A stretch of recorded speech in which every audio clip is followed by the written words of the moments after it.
quarterback Jordan Ta'amu finding Alonzo Russell for a very, very nice over-the-shoulder grab. I gotta say, I found myself, I was like, I'll check out the XFL. I watch both days. Yep. I watch a game and a half each day. If football's on, I'm gonna watch it. I enjoyed it quite a bit.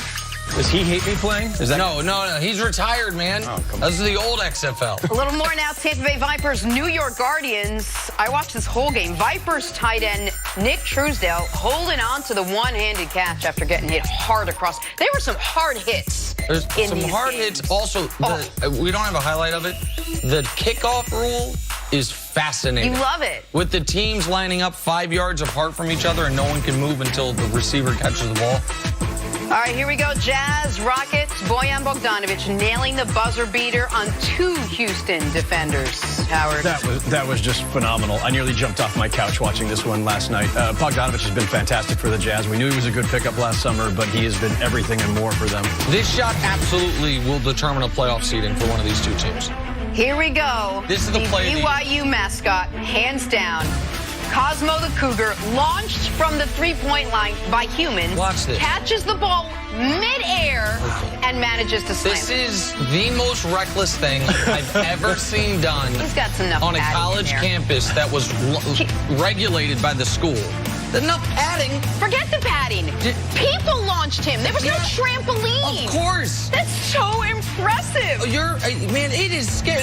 You're trusting these people. You could go sideways. You Look go how too high far. they threw You go him, right Nick. through the back door. All of it. That is Quad man, strength right there. It's that explosive lower body. from the Cougar. On to the Sixers. I was mad impressed. All right, Sixers picked up a very much-needed win at home last night, albeit over the lowly Chicago Bulls. Joel Embiid had 28 points, while Ben Simmons put up a triple-double. Philly has dominated bad teams all season, probably because they're bad teams. 21-6 against teams below 500, 12-15 against teams above 500. All right, Nick, if you had to choose, would you rather build a team around Joel Embiid or Ben Simmons? Because we are getting to the point where it seems like you're now going to have to choose one or the other. Which is crazy. If you'd have told me when there's 4 seconds left in Game 7 of the Eastern Conference semifinals, and the Sixers are down 2, and Jimmy Butler is streaming up court, seemingly to either force overtime or maybe pull up, take a 3, try to win the game right there, that 9 months later, we'd be talking about breaking up the Sixers. Butler would be gone. That J.J. Redick would be gone. That now we're talking about who can you keep, Ben or Joel? I'd have said you're crazy. Like this is it's going to be Philly, Milwaukee in the East for the next decade. But the way Philly has played and the lack of maturity shown by their 2 stars and the lack of cohesiveness with those 2 guys on the court at the same time makes this a legitimate question. And to me, the easy answer is I'd rather build around Embiid. I'd rather trade Simmons. I think that Embiid, while I don't think he has reached his full potential, is certainly closer, and a guy who has shown the ability, if he can stay in shape and if he can get some of the NBA maturity stuff better in check, he can be a dominant force. In a league that is going small, having the biggest, strongest, potentially one of the toughest guys in the league can be an enormous benefit when he's as nimble as Joel has shown the ability to be. Meanwhile, Ben Simmons, if I show you video of him and I don't tell you what year it is, you have no idea what you're watching, whether it's first year Ben Simmons, second year Ben Simmons, this year Ben Simmons. He's the skill set that made him a tremendous rookie makes him disappointing at this point in his career. To me, there's no way around that. With that said, I do think he has trade value. I do think there would be teams that want him, teams that don't have a big man clogging the paint, that like what he could do. So I would, if I have to trade one of them, Howard, I'm trading Ben because I do think he has enormous value, and I'm keeping Joel. I can't disagree.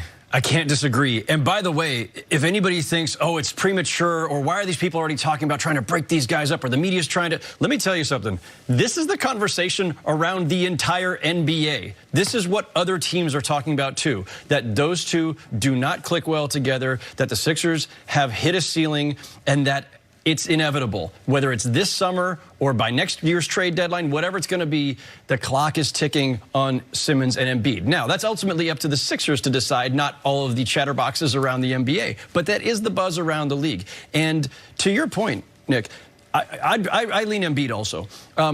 it's not just the makeup, the fact that he's a 7-footer who's got some guard skills and can do damage inside and out, and the power and the nimbleness, all of that. It's that Joel Embiid cares. I liked seeing tears from Joel Embiid's eyes after they were eliminated by the Raptors. I liked the passion that was behind that. Now, if you want to say, yeah, but he didn't follow up, he didn't come back in the best of shape, or he didn't, fine, I get that. He cares. I look at Ben Simmons, and I don't know sometimes. He is so just kind of emotionless. Completely. Yeah, I don't even know how. He just very stoic out there, and that doesn't necessarily mean you don't care, right? Kawhi Leonard showed us you can be stoic and still have a great passion burning inside. But Kawhi's also shown us how much he cares by every single year of his career. Yes, coming back with a new skill or an improved skill or an involved He's a game. Completely different player. So he proves to us you can. If you're not going to tell us you care through your emotions, you have to show us you care through the evolution of your game, so to speak. Yeah. And we just haven't. Man, Jenna, you remember a couple years ago, I was as big of a Ben Simmons defender as there was, because I said we focus on the one thing he does poorly instead of all the other things he does great. And the argument was, of course, he'll get better at that one thing. But he hasn't. And maybe he's tried to get better in practice, but in the games, there's been no evidence whatsoever that he has any willingness to shoot the basketball. And that, at this point in 2020, you can't win that way. The thing that concerned me the most, Nick, was earlier, I think it was in this season, maybe it was in the preseason, where when the subject came up of his refusal to shoot, his reticence to shoot, it was basically, I'm an all-star. Like, that was an actual exchange that happened. You can't think that way. You know, we're all talking about for the last few weeks all the lessons we learned from Kobe Bryant in his career. What did Kobe do consistently throughout his career? He worked on his game. He strove to get better, and he constantly added things. Nobody can come into this league, no matter how talented you are, and say, you know what? I'm an all-star. And rest on those laurels. Yeah, it just doesn't work that way, not in the NBA. And we're not in a place in a time right now where you're going to have a head coach that's going to force you to do certain things that you don't want to do. And the question with this team now becomes, what's more likely to happen? Ben Simmons learns how to shoot, or Joel Embiid gets in shape, the kind of shape you want to see him playing in? And I think you guys are both saying Joel Embiid is the one that's most likely going to change. Howard, I've seen Joel in shape. And I think one of the things where I try to be fair with Joel, I understand he might have some eating habit issues, whatever that is. Because he's had injury issues and because he's so big, he can't do the regular conditioning guys need to do. He's going to have to, at times, play his way into shape because he can't do all of the off-season things cardiovascular-wise that you would need to do to be in tip-top shape, because he does have to be careful on his lower body and lower extremities. And running 5 miles, for example, takes more wear and tear than just about any other player in the league other than Marjanovic. You know what I mean? Running 5 miles, because of how big he is. And so I don't want to say I give him a pass, but I understand it. The Simmons stuff's inexcusable. And the attitude stuff that you're much closer to league circles than I am, but I still hear certain things. Man, people do wonder, is Ben Simmons more infatuated with being a star than he is with being a star player? Like, that is a real, I don't know Ben, so I can't speak to it. I know that is, whether it's true or not, a question people around the league have about him. And it's not an unusual one. I don't know Ben Simmons well enough to know either whether that's the case. But it is the case that happens with NBA players, right? We know that this happens. Yes. There are some guys who are more about the lifestyle and the limelight and the payday than they are about a passion for winning. And again, this goes back to my just distance observation of these two guys. Embiid has a passion and a caring there that you can see, that's evident. His emotions are on his sleeve. Ben Simmons does not. It makes me wonder. One quick follow-up point.